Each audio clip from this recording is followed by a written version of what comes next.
So actually almost vehicle అయిపోయింది. Only 2 bumpers, front rare bumper, ఇంకా quarter panels pending ఉంది, dicky కూడా pending ఉంది. వెహికల్లో ఇప్పటివరకు అయితే చాలా బాగా వచ్చింది ఫినిషింగ్. ఇంకోటి ఏం చెప్పాలనుకుంటే యాజ్ యూజువల్ టాటాలో నేను చెప్పినట్టే పెయింట్ మాత్రం డిస్టర్బెన్స్ అయితే కొంచెం ఉంది.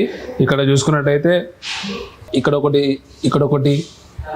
ఇక్కడ అక్కడక్కడ చిన్న చిన్న డిస్టర్బెన్సెస్ అయితే ఉన్నాయి.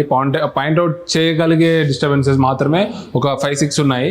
సో అంతకు మించి వెహికల్ ఎలాంటి డిస్టర్బెన్స్ లేదు. యాక్చువల్లీ కస్టమర్ మీరు ఇప్పుడు ఫేస్ లిఫ్ట్ మోడల్ కాకుండా ఈ ఓల్డ్ మోడల్ బంపర్ ఈ టైప్ చూస్తున్నారంటే యాక్చువల్లీ కస్టమర్ వెహికల్ కొత్తదే కానీ ముందు వర్షన్ తీసుకున్నారనమాట.